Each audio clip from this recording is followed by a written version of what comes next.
Welcome, everybody. I'm Tanya Wilder, the host of The Truth Ain't in Us. And I have to say that picture looks nothing like me. So we're going to have to fix that, guys. That, I don't know what y'all did, but that ain't me. That is not Tanya. Okay? So we're going to have to work on that. But anyway, welcome to The Truth Ain't in Us. I'm Tanya Wilder, your host.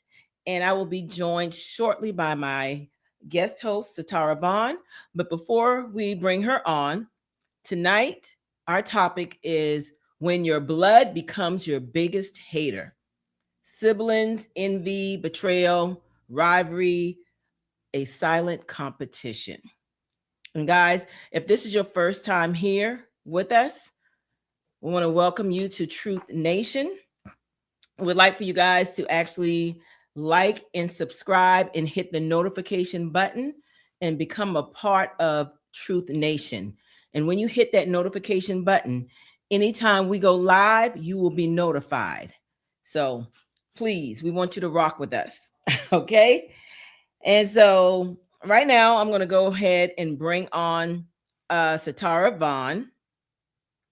Okay. Welcome, Ms. Vaughn. Welcome, girl. Hey, what's going on? Nothing. It has been a great day. I know every Wednesday when we come on here, we're like, oh, it's been such a tough day. But today, it has been a good day. I got home and Bart actually had everything set up for me for the show. So I didn't have to set up anything, thank God. And he also had my wine poured. And he was going to cook dinner, but I brought dinner home. So he didn't have to worry about that. Well, Whoopie, you did have a good day, didn't you? Yes. So, guys, tonight, like I told you, we're going to be talking about sibling rivalries. And, you know, nobody really warns you about the first people to resent your growth. They may share your last name. Not strangers, not co-workers, but your own blood.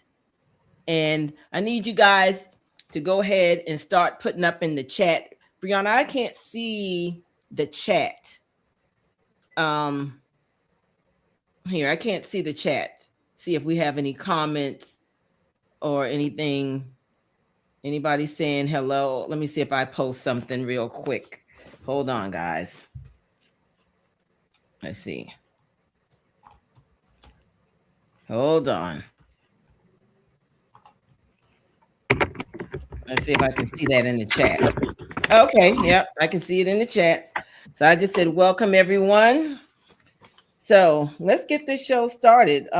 Again, tonight we're talking about siblings, envy, betrayal, silent competition, and the hard truth about, you know, what nobody wants to admit, Satara.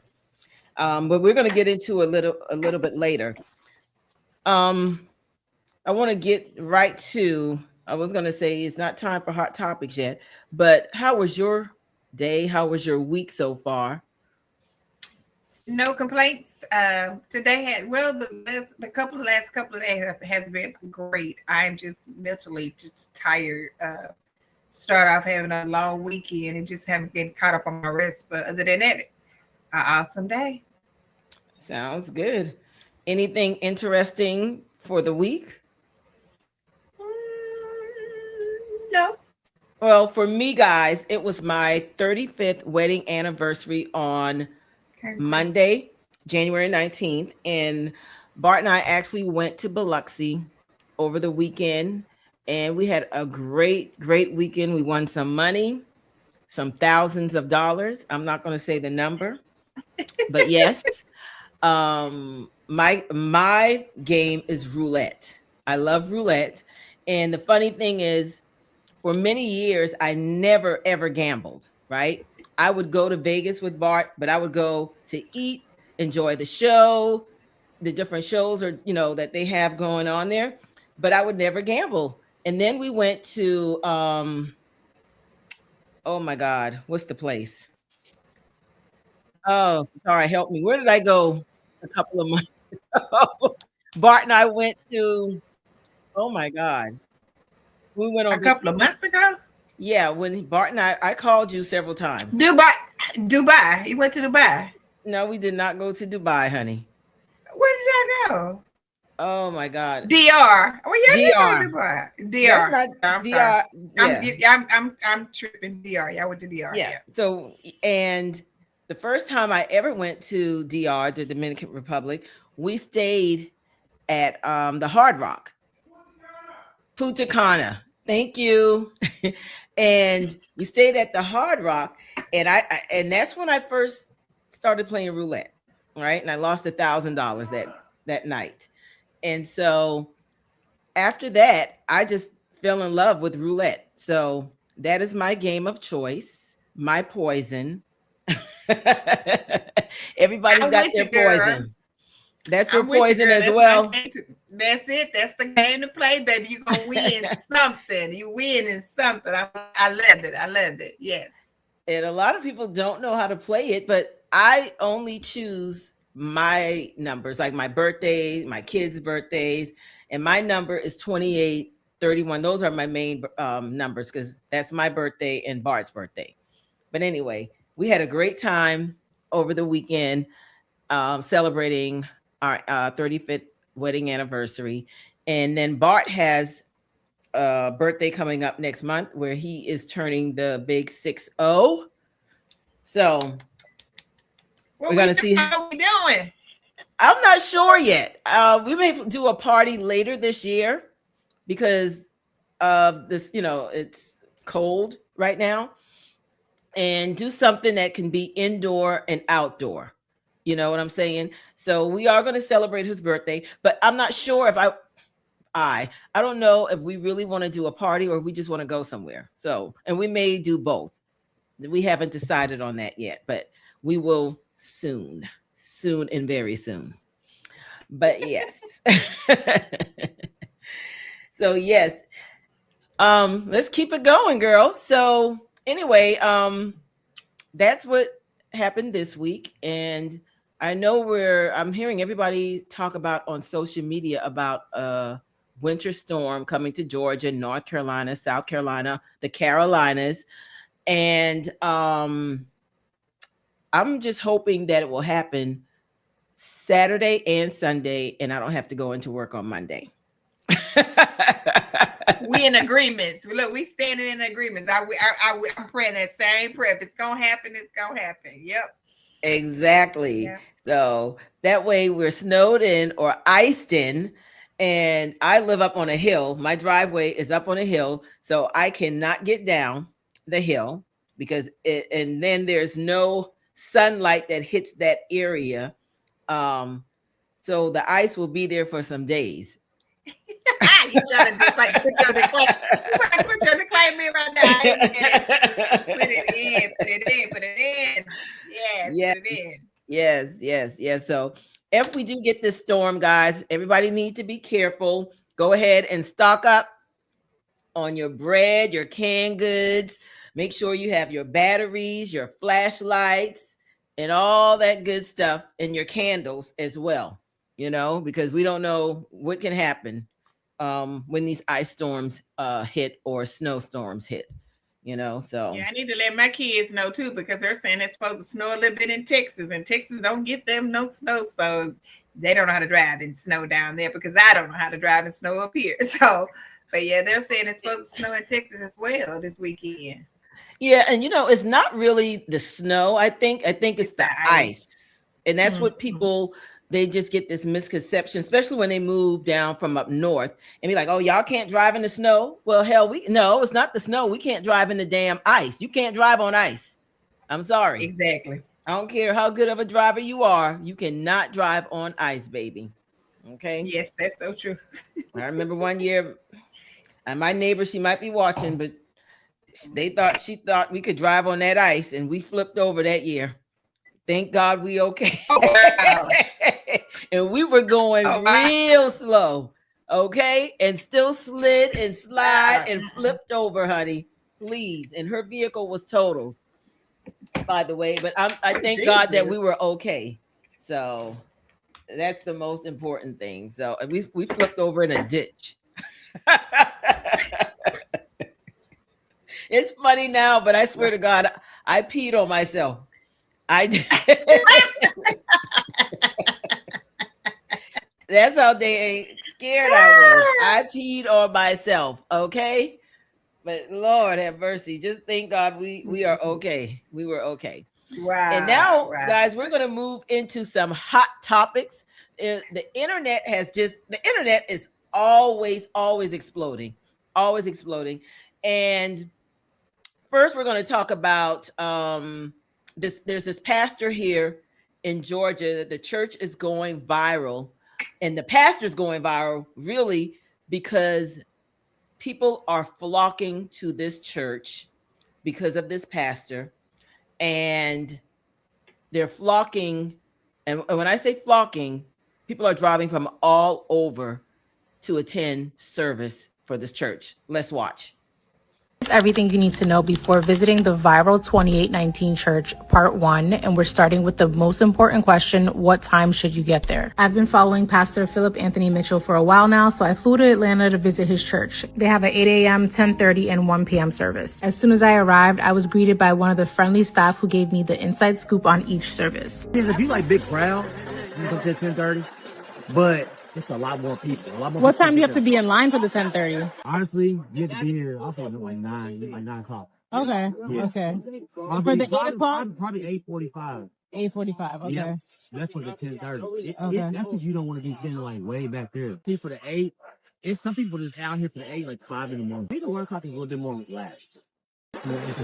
I like more intimate, Yeah, so we're at the right one then. I got in line at 11:30 a.m. for the 1 p.m. service, and that put me right in the front section of the line. After 11:40, the line grew quickly.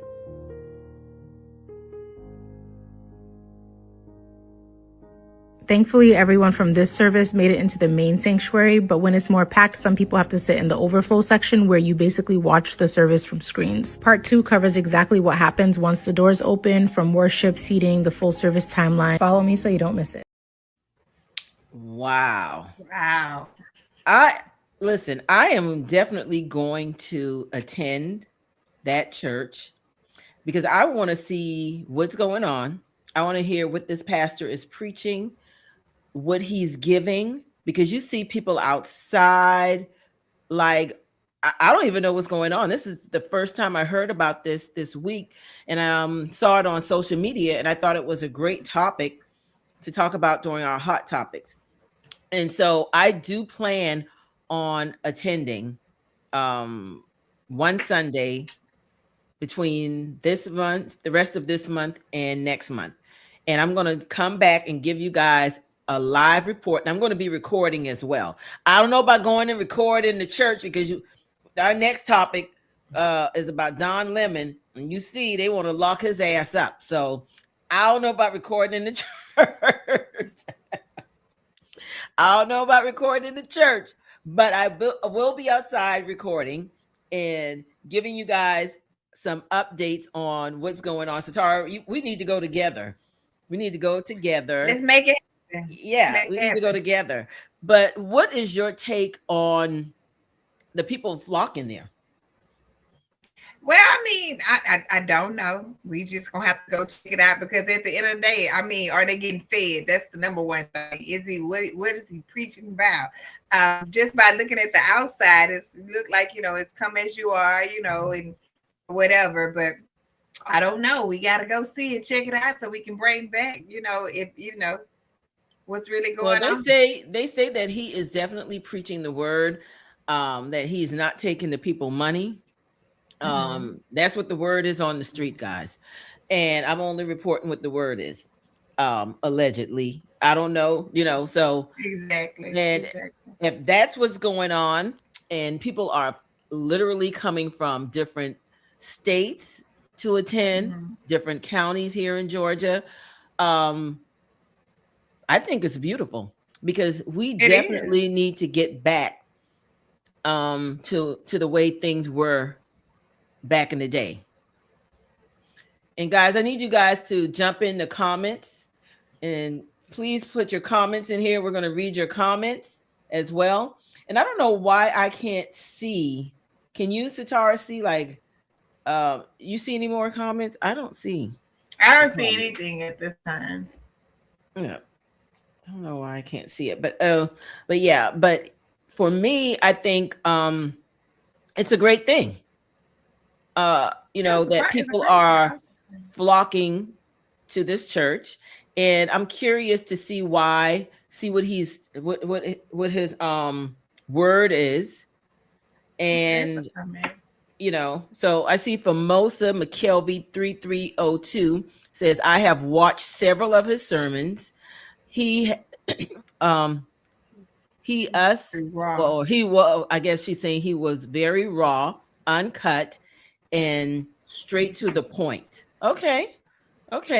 And Formosa, do you know whether or not is he preaching the word? Is he giving the people the word? Is he dressing up in Gucci and Lucci every Sunday? Like, what's going on up there? We need give us some insight on that. Give us some insight on that for sure. But yeah, I don't know. This is showing that it's high on mine is being hidden. Okay. And we're going to keep it moving, because we're going to come back to once we go to the church, we're going to definitely give you guys some insights on that, because I don't know. And I have to say this really quickly. I don't know how many of you watched last week when we showed Drewski doing that little clip that went viral of these pastors. So it just makes me wonder, like, exactly, is he reachable to his congregation? You know what I'm saying? Do they have access to him? Because a lot of these approach him, yeah, right. Yes, to approach him, because a lot of these mega churches that have these pastors, you have no way of actually shaking their hand, getting a hug, being blessed by them or anything like that. And Mimosa is saying, yes, ma'am. He usually wears black jeans and a hoodie. Okay. So he's just saying, hey, I'm one of you. I'm one of you. I'm regular like everybody else. So let's move, guys. Let's get into this Don Lemon situation. Oh, wow. Because so here's what happened. Don Lemon, I guess the people that run what is it called? Black Lives Matter. I think the lady name is Patrice Cullors. And they went to this white church that actually had the pastor at that church, I believe it's alleged that he is like one of the head people of ICE. And so they went there to protest, and they went inside the church to protest, and they were asked to leave. And Don Lemon interviewed him, and he was, telling him this is not the time nor the place, that they needed to leave. And then Nicki Minaj came out and said something to Don Lemon, calling him Chucky, I guess made some gay slurs, and all, he needs to be locked up. And now here is Don Lemon's response. So people have been asking me about responding to Nicki Minaj's unhinged, homophobic tweet about me. I usually don't respond to this stuff, but let me just say this. Nicki Minaj, stop talking about shit for which you know nothing about. This is out of your depth. by the way, and you are a homophobic bigot. You don't care about African Americans, and you're not an African American. From what I know, you are reportedly an undocumented citizen, so you should be deported under Donald Trump's rules. And the other thing is that your family members, you have one family member who is reportedly a sex offender, the other family member, your husband or whatever, a sex offender is your husband, and one of them is reportedly a pedophile. And you have nerve to talk about me and what you think that I do? Nicki Minaj, get a life. Stop being a pick-me. You should have put a pick-me doll on that damn tweet instead of a Chucky doll, because you are nothing but a pick-me. And I choose not to pick you. And so should black people, and so should gay people. Shouldn't buy your music. Clock that. You know what? I love this Don Lemon. Don is uncut. Don is raw. Don is he just speaks his mind ever since he left CNN, where I believe he was a little stuffy. And I think Don really started to change when there was that killing, when they had the church killing in South Carolina, Charleston, South Carolina, and the people on the streets, the black people, were calling him a sellout on camera, and his feelings was really hurt by that. And I started to see Don change at that moment. I saw, like, Don was like, that ain't me. I ain't no freaking sellout. And now that he's off of CNN, he is raw, he is uncut, and he don't give a fuck. And I'm loving this Don Lemon for sure. And Nicki Minaj, like, what the fuck? Like, she is all up Donald Trump's ass because I believe she wants to get her husband record clean, because he can't travel everywhere she goes because he's on probation allegedly, and he is a registered sex offender, right? Wow. So yeah, so I think she is cuddling up to Donald Trump just to get these people record canceled. Yeah, expunged. Yes. Mm-hmm. And so what's your thoughts on Nicki Minaj? And I know she has lost, like, several people have unfollowed her. She's no longer on Instagram. I don't know if her account was blocked or if she got off because she could not handle all the criticism, because people were reading her ass left and right. They were weighing her out. You know what I'm saying? So she couldn't handle all of that. But she is on Twitter at this point. But yeah. Wow. I guess, I'm not a fan. So that's all I can say. I'm not a fan. Just by, like you say, Donald, just by him speaking, like you said on CNN, everybody say he was kind of stupid. To me, I think he is a man of integrity. He does speak his mind. I think what he said tonight, he said pick me dog. I was trying to figure out what the hell is a pick me dog, but I'm like, I guess that's his way of saying she put a Chucky doll. She put a pick me dog, but he don't pick her. I was like, okay. But at the end of the day, like I said, she's not a fan of mine. She's not someone that I just sit around and want to know everything about Nicki Minaj. She's just not that for me. I think I lost interest when she started messing with, what's his name, that married to Erica. What's her name? What's the Erica guy? Mena? Erica Mena? Yeah, but what's the guy Erica married to? What's his name? Oh my God. It'll come to me right now. Yeah, but he ain't no freaking prize now. Let's just keep I didn't say he was all of that. I'm just saying that's the last time I actually kind of like when they kind of like bro tie, I kind of just lost interest in her Safari. It's Safari. Yeah, yeah, Safari. that was it. Yeah, but I see on here that Shawnee 752 is saying Nicki is the past and jealous of new female rappers taking the spotlight. I definitely agree with that. I agree. She can't stand Cardi B, and I think Nikki does need to stay in her lane. Nikki she doesn't know anything about politics. And Dawn has said, well, she's from Trinidad. I didn't know she was undocumented. I did not know that. I did not know that. Allegedly, we don't know allegedly. Honey, knowing Don Lemon, he did his damn homework. He did his research. He don't need his research. He is a true reporter. So I'm inclined to believe Don, okay, over Nikki at the end of the day. Okay. But yeah, I had no idea that she's not she's not documented. And you know, I got to take a sip on that one. Yes, ma'am. But yeah. And someone else says, I think it's Shawnee. She says, "Good for Dawn. Serve fake ass Nikki." Oh, Nikki is fake. Well, her ass is literally fake. You know, it's literally fake. She got a BBL, so yeah, it's literally fake.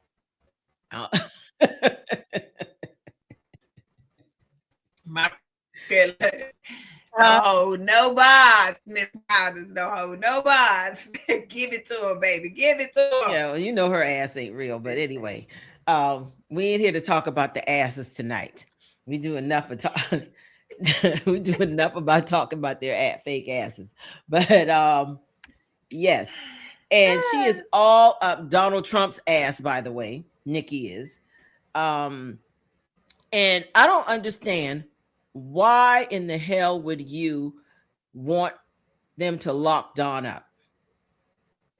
It's because he went into church, a white church, and people are in outrage. I've seen some black people even saying, like, Don wouldn't do that to a black church. Okay, well, he went to a mega church.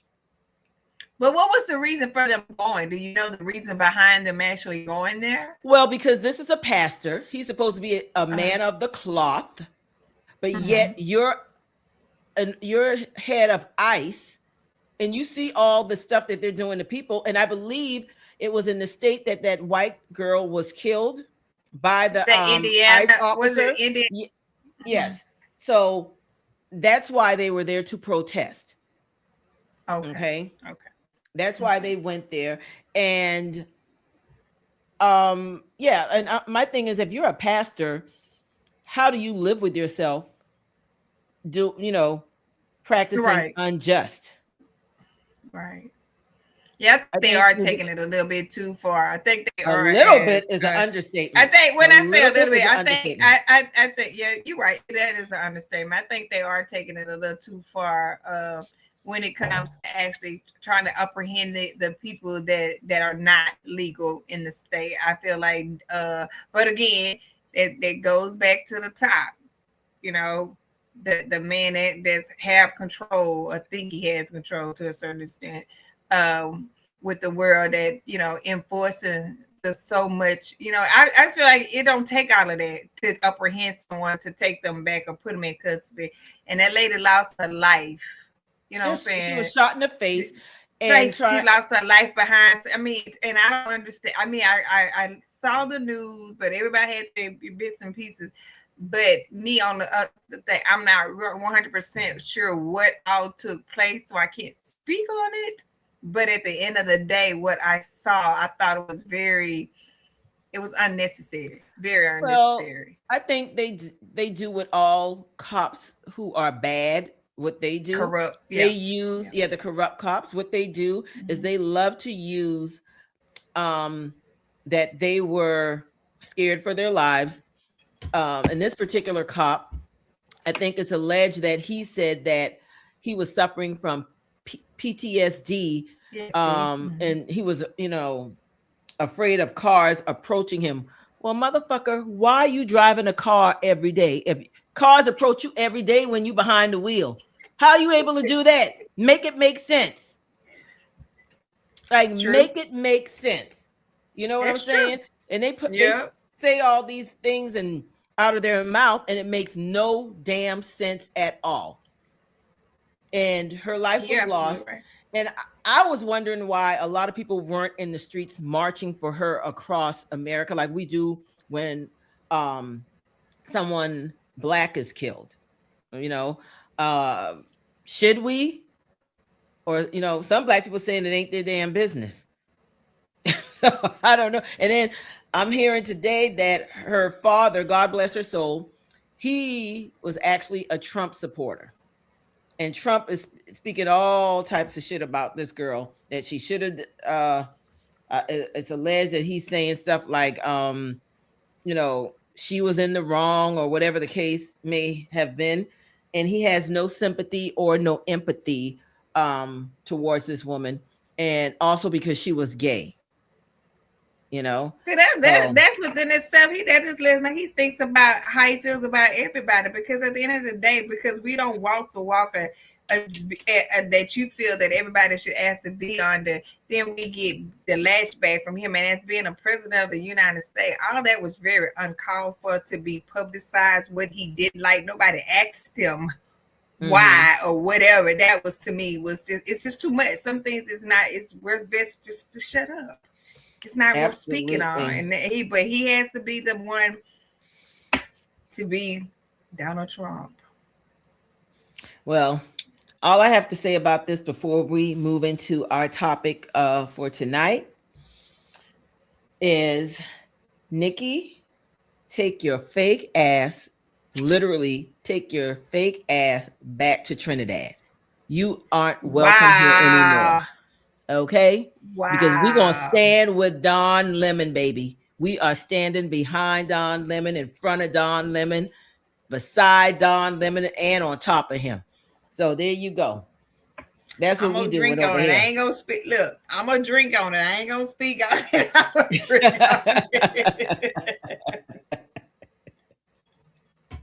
Well, honey, we're about to move into tonight's topic. And I know that we've actually talked about what's happening, you know, in Hot Topics and everything. But let's talk about what goes on behind closed doors, because the hardest betrayals don't come from strangers. It comes from people who we share blood with. I don't know if you agree with that or not. I do. But let's talk about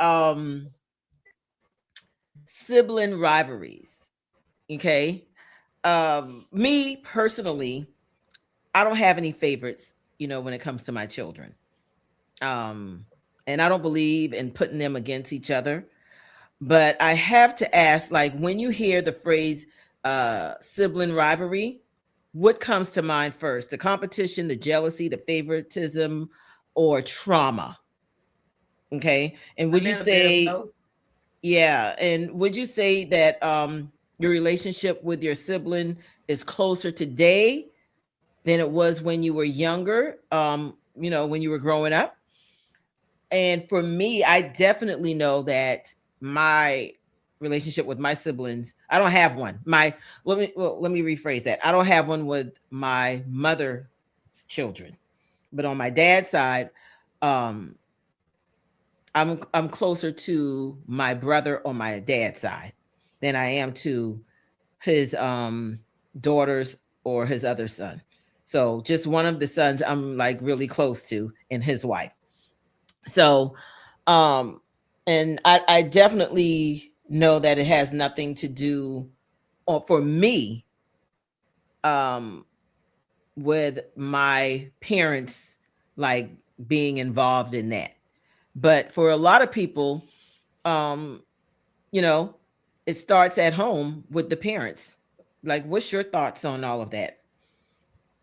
Well, I have two siblings. Growing up, we grew up close knit. We grew up with a mother and a father in the household. So we grew up, you look out for one another, you take up for one another, and vice versa. I can honestly say, as I've gotten older and my siblings have gotten older, the relationship is not close than it used to be growing up.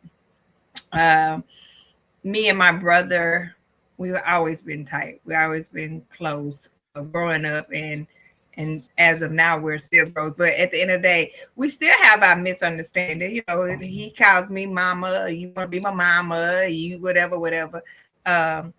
Me and my sister relationship, it could be better. Me personally, I just feel like some things it's not for everybody to know what's going on, because it's a lot of uncut, how can I say this with let me just say it. We have to learn how to own our mistake to each other, but then be come to each other and say, I'm sorry, or, you know, just to show, you know what I'm saying? We don't have to bash each other or degrade each other, because we are different. We're not going to like everything each one of us do or say. But at the end of the day, you go to the individual and you say you're sorry, then it should be a clean slate moving forward. But it's not designed like that. And at the end of the day, we don't get to pick our mother and father. We don't get to pick our brother and sister. So at the end of the day, God has put before us as our siblings, we have to accept them for where they are right now. And then sometimes that could be with a long handle spoon, and sometimes that could be, you know, you take it day by day. And that's what I do. I bring it to the table. I try to bring peace where I can't, because that's a hard thing when you feel like, hey, all you got is each other, and look at yourself and it ain't really all you got. Yeah. And I'm going to remove us from this when I ask this question. Do you believe that parents play the role in sibling rivalry, specifically when it comes to favoritism, or is the sibling themselves responsible for their own resentment as adults? And I'll go first, because I believe that sometimes parents can be responsible for that. I've seen and had people in the family that play favoritism when it comes to their children. And a lot of times you hear it from the middle child, right? That they don't feel like,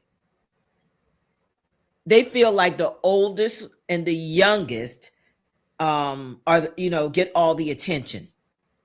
And I used to hear that from a couple of my cousins as well growing up.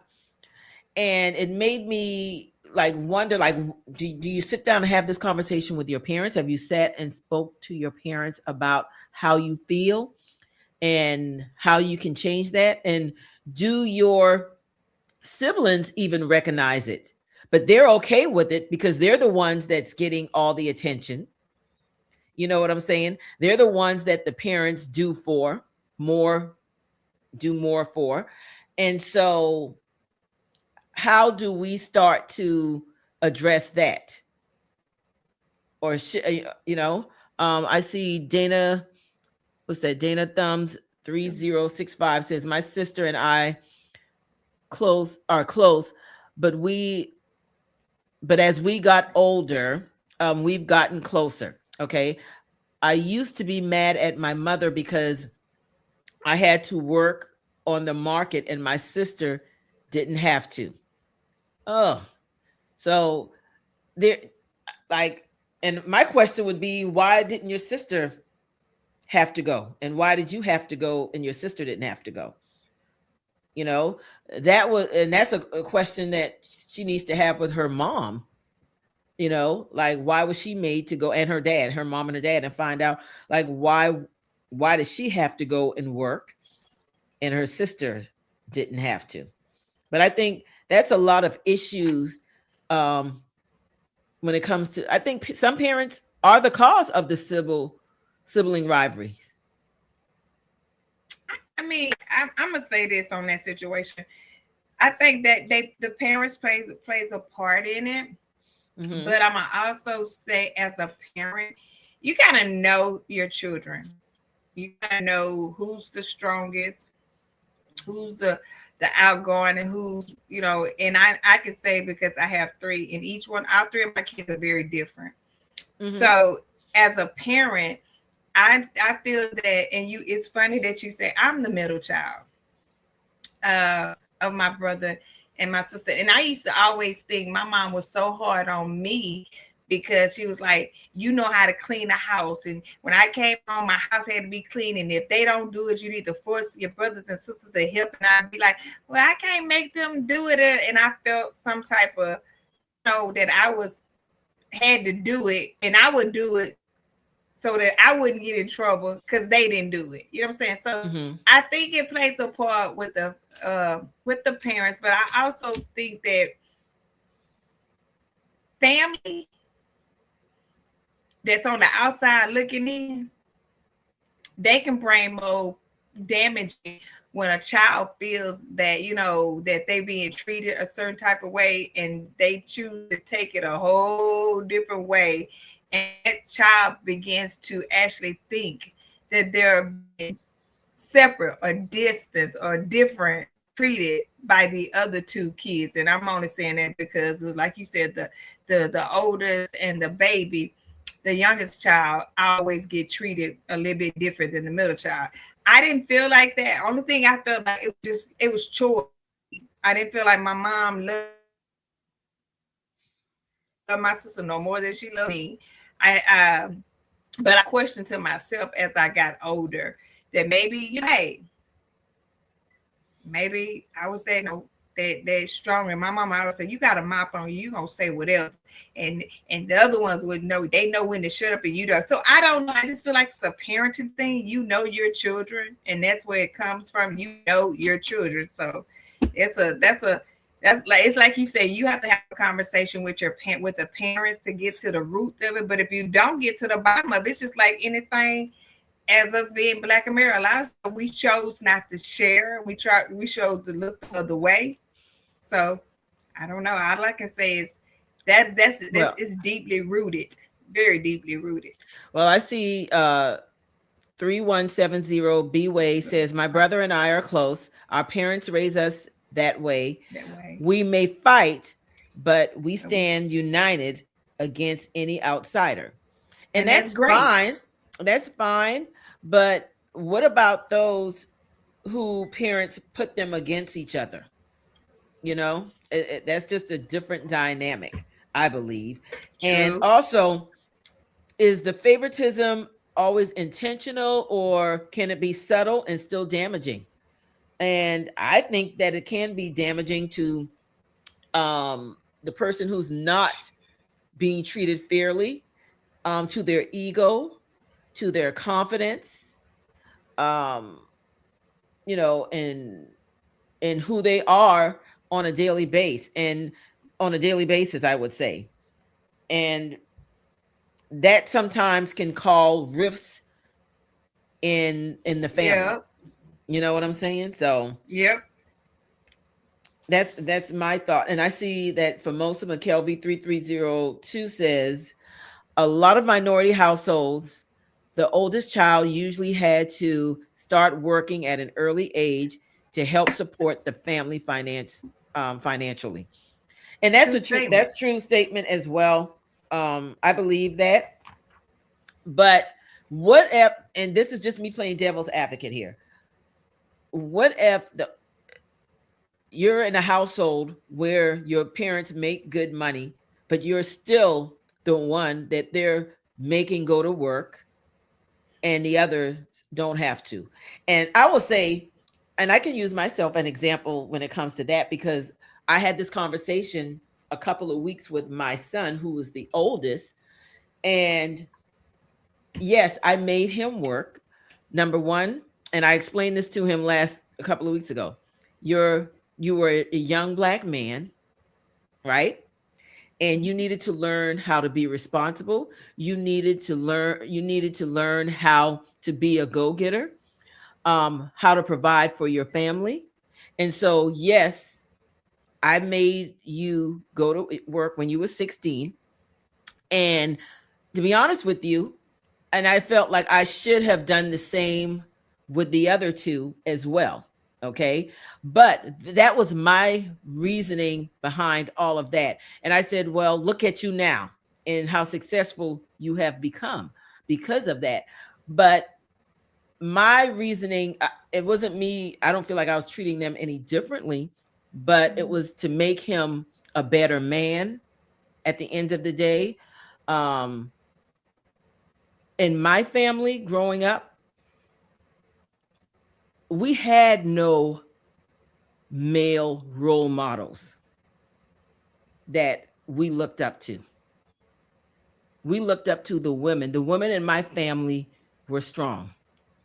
Okay. We had my grandmother's sister who owned her own business on the market. My grandmother, who was the head of her household. Her siblings, all her female siblings to me were strong Black women. And then we also had a lot of strong Black women in the community.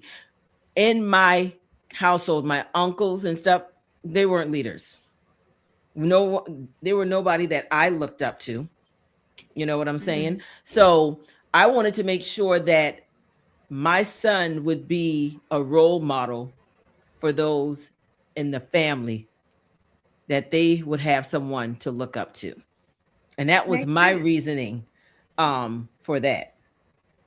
But yeah, you was about to say something, Satara. I don't want to keep talking. I said that makes sense. Like I say, but I mean, you stood by what you did, and you had the turnout.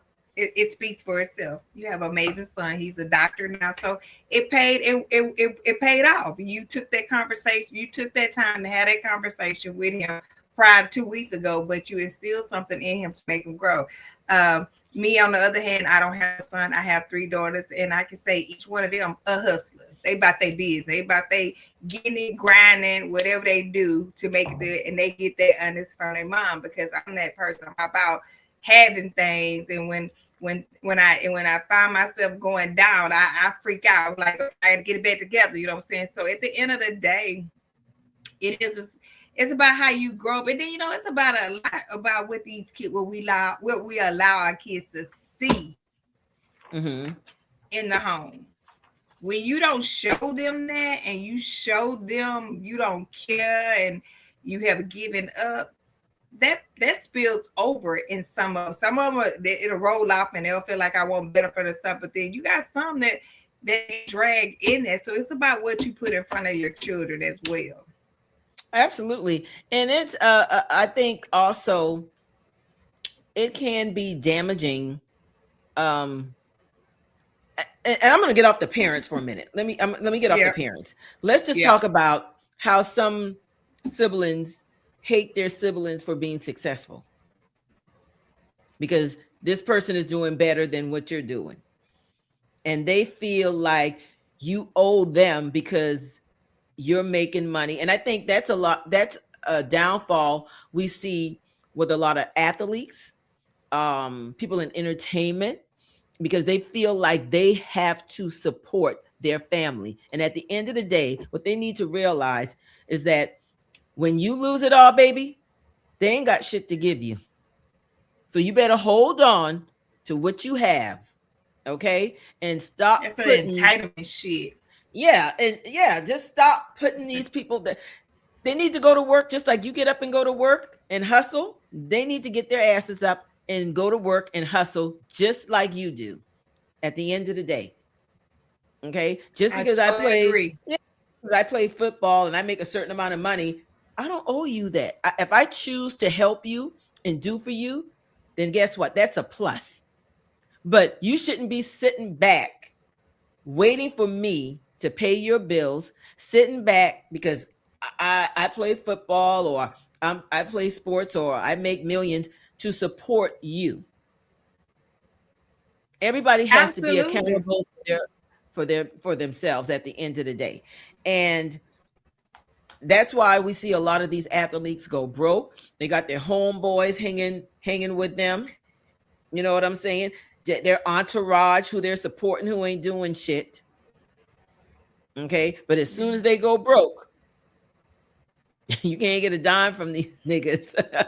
And you know that is so funny that you say that, Tanya, because I was watching flipping through the TV the other day, and I was watching American Medicine and Simone. No shade, I love you, girl. Dr. Simone was on. They had a clip of her at the table with her boy, her 2 sons, and her husband, and she got upset. And she had every right to get upset because the kid made a comment that the white kids pay for their kids to go to college and whatever. And she was like, I don't have to pay for you to go. And I feel like I done my part. I got you where you needed to be. It's time for you to stand on your own and move forward. But they wasn't getting that, and her husband wasn't supporting her. She felt like her husband wasn't encouraging, supporting her to let them know they are men. They have to stand on their own. And I applaud her for that. She was cut dry. I don't have to. I'm sick of that. I have carried you all and being mean, and I'm not trying to be biased, but if I had a son, I would want to be the same way.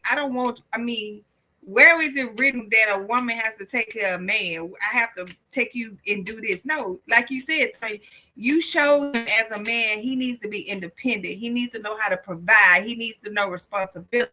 He needs to know what is. Yes, as a man, you are supposed to do that. And me as a woman, but at the same time, your dad that's sitting next to me ain't saying that I would have a problem with that too. So at the end of the day, you're right. Why do these kids or people feel the entitlement? Nobody owes anybody anything. If someone giving you something, take it as a blessing and keep it moving. Thank you and keep it moving. Be sincere about it. But I feel like nobody owes anybody anything when it comes to you trying to stand on your own and build a life for yourself. And now you just sparked a whole nother conversation, because it makes me think, can your spouse be jealous of you? Can your spouse be a hater? Because I feel like Cecil, because Cecil should have still had that united front in front of the kids. And if he felt another way, then pull Simone aside when they go to bed at night, and then they have that conversation. But not in front of the kids, because you got the kids they're taking sides. They take sides, right? And putting you guys against each other and using that to their advantage. And I see that Nari McQueen says this generation is different. It's our fault. Absolutely. Well, it ain't my fault, Nari. My fault. It ain't my fault, because you already know I was the parent who was nosy. They couldn't lock their doors. If I needed to pick up that cell phone and, hey, unlock the cell phone right now, right here. I need to see what you got going on in this damn cell phone. Okay, so you're right. It starts at home, and I think we spoke about this last week. How, because we didn't have growing up, with our parents. When we started making money, then we didn't want our kids to struggle like we did. Right. And so I think that's what Simone did. And she gave and gave, and her son has this. She created a monster. Yeah. And he's a lot like Simone, very outspoken. Okay. The other side, more like Cecil, I think, but and I'm not going to speak too much on Simone, because we got a surprise coming up later. Because Simone is going to be a part of something we have going here in the future. And once we get everybody's signature on the dotted line, we will be making that announcement about who we have for the truth, not the Truth Ain't In Us, but the State of the Church. State of the Church. State of the Church. And what I see is that we have them. What is Nari saying? Yes, but where we have them, what we did have. Yeah, what did she say here? She said we gave them what we didn't have. Exactly. Yeah, exactly. And let me go back up here. Hold on a second, guys. Let me scroll up. And we have, hold on. Can I see this one? Okay. 3170 B Way says some parents believe they know their children's potential, so they Right. push one child harder than the others. When the child succeeds, they are often expected to take care of the rest of the family. I think that's putting pressure on them. I don't I think that's agree fair. with the I first. don't. Yeah, Mm-mm. I'm I don't with think you, that. Tanya. I don't agree with that because you should push all of them. All of them need to be pushed to their potential. And when you do that, and that's what they used to do back in the day. And I think it puts a lot of stress on that person to have to carry the weight of the family on their shoulders, especially when they start their own family and have their own children. Why do I have to help someone who doesn't want what I want? And they can get it a whole nother way. You don't have to follow my path, right? You have to do what you need to do to get to where you need to be to take care of your family. And that's it. I'm not with that. Well, I'm gonna say this. I agree with the first sentence that she wrote. Yes, we know we lead and we know what our children's potentials, and we do. And I am guilty of that. I pushed. I say that and I don't know if the other two would agree, but I'm thinking that I pushed my middle daughter the hardest, and the reason why I say because she was advancing and excelling in everything in school. She was that kid gonna grind, gonna get it. She was and not saying that the other two wasn't, but she was excelling at a fast thing, and I saw the potential, and I was getting things from the teachers saying she was this and that. But I never wanted my child. I never pushed my child to be responsible, to take care of her other two siblings. I'm not that part I disagree with, because at the end of the day, like Tanya said, that's me. That's too much pressure.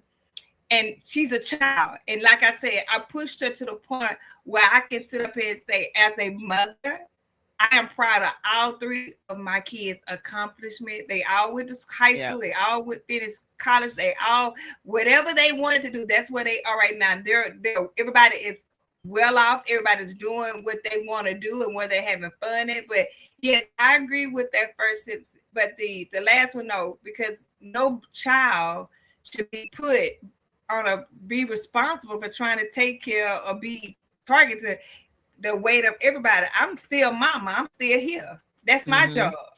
That's my job to do. So yes, I don't agree with that.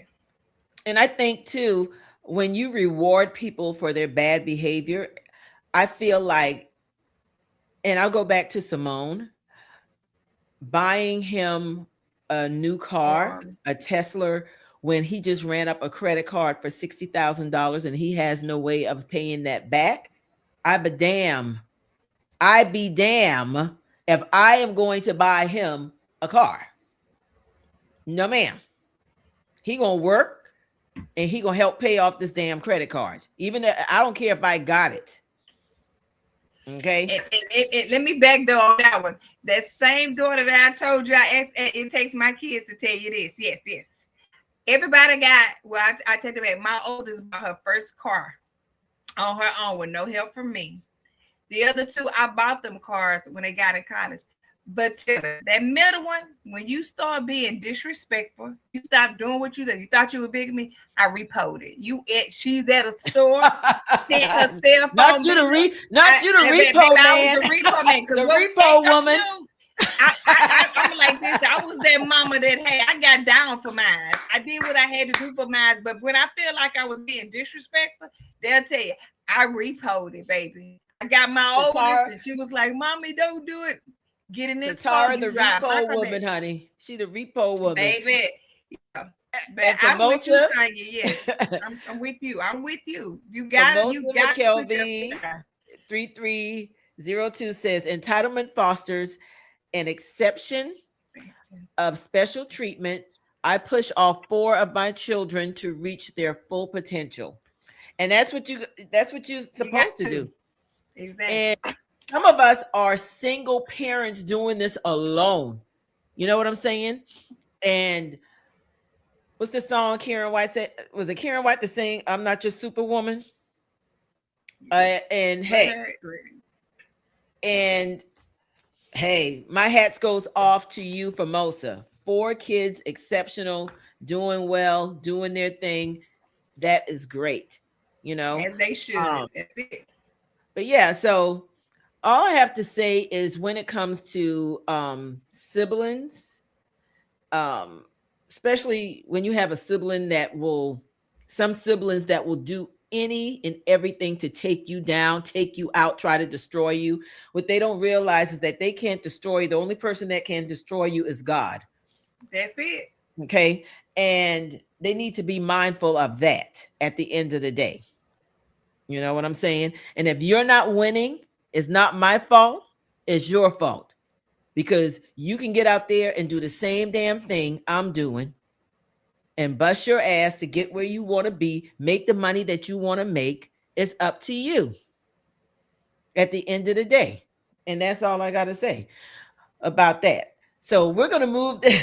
We're going to keep it moving to, it's not really a new segment. I'm not going to say it's a new segment because we do talk about truth bombs, but we are going to start bringing on some of our listeners when we do our truth bombs. So you'll be able to come on live, answer some questions, and also, state some, talk about whatever you want to talk about, and let's keep it going. So right now we're going to do our truth bomb before we sign off here. And we're about to bring on Ms. Dana Legree. Where you at, Dana Legree? Welcome, welcome. Hey, I'm right here. You all laid back. Welcome, Yes. Truth Nation. Relax, You have been supporting us from day one. Thank you, thank you. You're welcome. How y'all doing tonight? We're doing lovely, and we are here. And I'm about to, let me find my truth bomb question here, girl. Got to give you the truth bomb question. Okay. I hope I can answer it. I'm sure you can. All right. I'm sure you can answer it. So, this is one of our truth bomb questions. So, is sibling rivalry really about competition, or is it unresolved childhood wounds playing out in childhood? Okay, I think it's the second one. It's the second one that you said, because like I said, I did answer in the comment on the Dana Tumson. Okay. My mom, family had a business, and all the older kids had to work. We were out there working, and my sister, she didn't have to work at all. I wanted to be a cheerleader. I couldn't be a cheerleader, but she let her play the violin and do all this other stuff. I had to get my driver's license because I had to take her to her violin lessons. So I mean, I think it was like in 2000 something.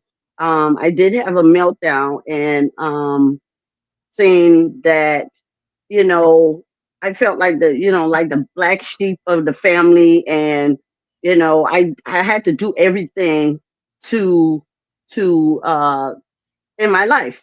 I wasn't the smart one. My sister made all A's. She didn't have to study. I had to study. I went to college. She didn't go to college. I was pushed to all this, to do all this, and I did, had, bad feelings towards my sister, and I only have one sister. It's just me and her. And, but so you I looked at it as I blame my mom. I blame my mom because, okay, why are you telling me I got to do all this and she don't have to do nothing? Mm-hmm. She didn't, She went outside. I stayed at home. I'm too tired because I was working. You had to go to Yeah, work. yeah. And then I'm making C's and D's and all this stuff. Not, but But I hey, still, into but I college. still, but I still went to college. I got my bachelor's degree in fashion design. My sister went to college, and then she dropped out. You know, so I mean, like, okay, I did all that for what? You But know what I'm saying? did it make But you a stronger person? yes, it did, because I know how to get my own. I don't have to depend on nobody for nothing. And it got me jobs, working at the market. My first job was, the lady said, in order for you to get this job, you're gonna have to say what you said on the market, because her mother was my grandma's customer, and I had to say the same. And I said it, and she said, "You got the job." So it Oh, did pan out. But So, it made me stronger, and I try to push. And I have one daughter, and I push her, and I push her more than I push the boys, because and our why is that? women were very strong in our family. I Yes. mean, so we let we me had it ask you this, going Dan. on. Let me ask you this, Dana. So, what is your relationship now with your sister? How's your relationship It, now? it's kind of good. Like, I'll talk to her, but I don't talk to her. She comes into Charleston, say we're gonna go out and eat. Never did. She's been gone. She lives in Virginia now for 10 years, and I barely see my sister. Only when my mom slip up and say, "Oh, your sister in town," you know. So And my sister helps my mom pay her bills or whatever, and I can't help her, but me and my mom have the relationship of God. As we got older, we got closer, but we weren't close at all. so So something you said that you blamed your sister. And She no, said she my blamed her mom. mom. She said she blamed her mom. okay, so you blamed your mom. So why do you think it is like when your sister comes in town and say that, hey, we're going to go out to eat, she doesn't show up? And how does that make you feel? Well, she done said it so many times. It really don't bother me. It doesn't bother me, but it was You just tune disappointing that out. that she sees everybody else when she comes home. But that And means it bothers you, right? Now, be honest. We going. This is yeah, what this is all it about. did bother So the Yeah, truth it ain't it. did. So It did. so it bothers Not you. But let me anymore. ask. Right, I get that part. I'm with you. We together. We're on the same page. But let me ask you this thing. Okay. With all that being said, have you been the bigger person and go to her to have that conversation to say, you know what? I want my sister back. Have you had that why she got conversation to be with the your bigger sister? person? Let me finish. I said, do you feel that you have to be the bigger one to go to say that y'all should have that conversation where you can let bygones be bygones? Do you think, because you say you're your mom and with God, my whole thing is somebody got to take the high road. Not saying that you have to, and not saying that you should. I'm just getting your insight on how do you feel, because you said in one sentence it didn't bother you, but it does bother you, because if it didn't bother you, because I've been where you are, so I understand. If it didn't bother you, you wouldn't bring it up that when she comes to time, she says it all the time and it never happens. Because that's true. We're human. We have feelings. But Well, have you ever thought about doing that No, or wanting to no, do that? no. Okay. Uh-uh. That's I'm fine. a. and I don't. I know. I Because y'all, know Virgos don't have nothing to do with it, but I'm a very stubborn person, and it does it. I don't care. I care about me and me only. and no, and And I'm with if you. she Nobody if should she discount your family. yeah, Nobody should if discount your she if feelings. she don't want to come see her sister, then she might come see me in the casket.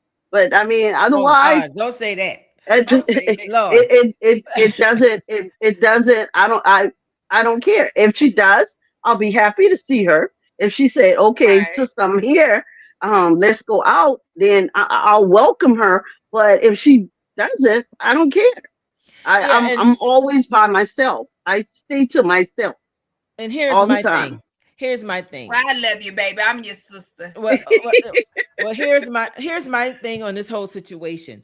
If someone continues to tell you, hey, when I come into town, we're going to go out, and they come in town, they don't reach out to you, and it's happening over and over again, I'm with you. I'm not reaching out to them. I'm not mending no bridge.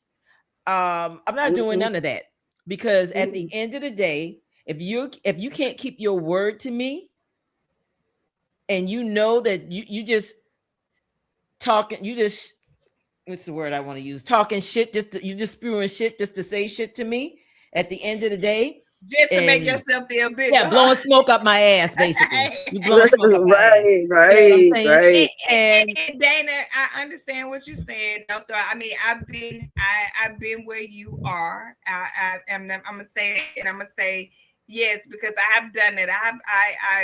My kids are in Houston, and my siblings are with my kids. They're in Houston as well, and I have been to Houston several times and didn't do it, and I did it just to appease me. I didn't want to deal with confrontation. I didn't want to deal with drama. I wanted to go and visit and be with her. So I understand what you're saying.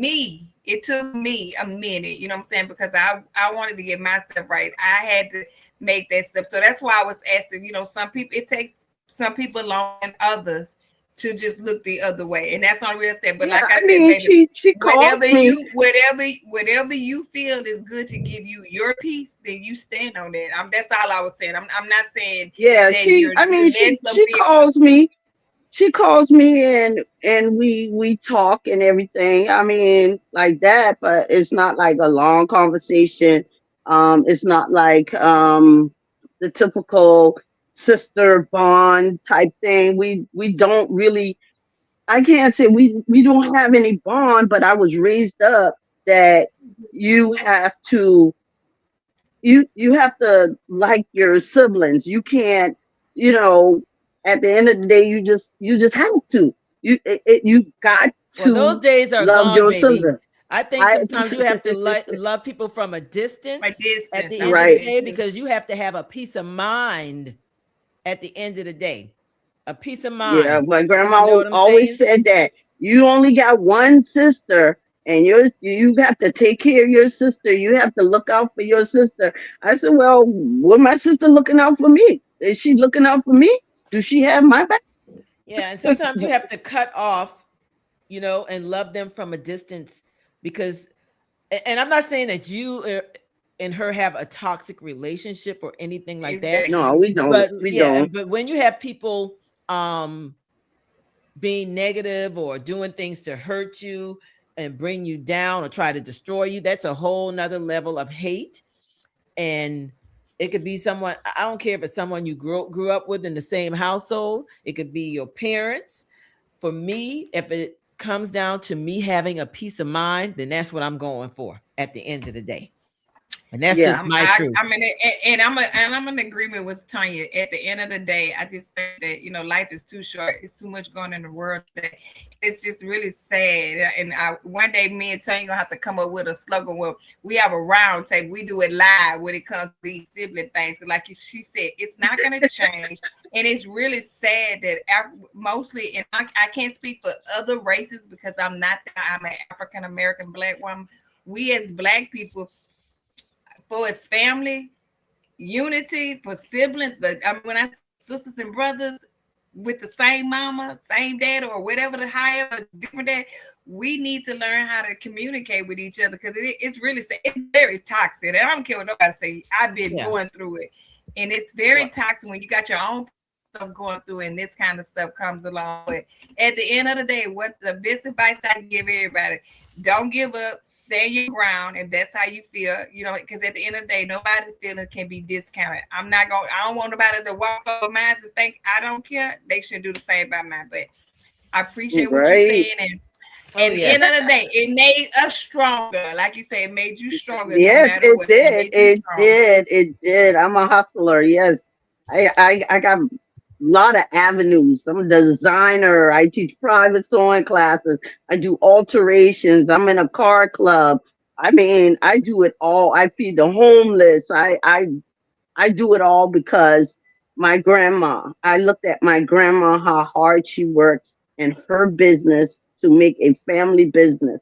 And that's where I get my strength from. Anytime I feel down or anything, my strength comes from what I see my grandma do. Well, Dana, we appreciate you coming on here tonight. Yes, I had We liked the appreciate, show. yeah, we appreciate you rocking with us, being a part of Truth Nation, and you're welcome back anytime. And also, Thank I'm you. praying for you and your sister and your family. Always gonna keep you Thank in our you. prayers. And guys, let's thank Dana for being on here. Thank you, Dana. Yeah. Yeah, Hey, yeah, look yeah, out for yeah. Vintage Fusion. Look out for Vintage Fusion. I gotta throw my advertising in there. Oh, no Vintage problem. Fusion. You do. All right. And we will see you later, Dana. All right. Bye-bye, guys. Thank you. Bye-bye. Bye-bye. And so, guys, it's been a great show tonight. Satara, I appreciate you as always. And listen, I guess we can agree to disagree and keep it moving. We're friends at the end of the day. She has her opinion. I got my opinion. Sometimes it may get a little heated, guys. Don't think we fighting over here. We just speaking our truth. That's why it's called The Truth Ain't in Us. Okay. That's it. And we both are very passionate people at the end of the day. So that's all it is. Okay. So Much love, much love, much love. yes, and I gotta tell everybody, hold on, I want to talk about next week. Our topic is going to be about rock bottom didn't kill me. It made me stronger. It built me. And it's really about how you balance, how you bounce back after losing love, a job, a relationship, or even losing yourself. And I think that's pretty deep because some of us, we do lose ourselves while we're in a relationship.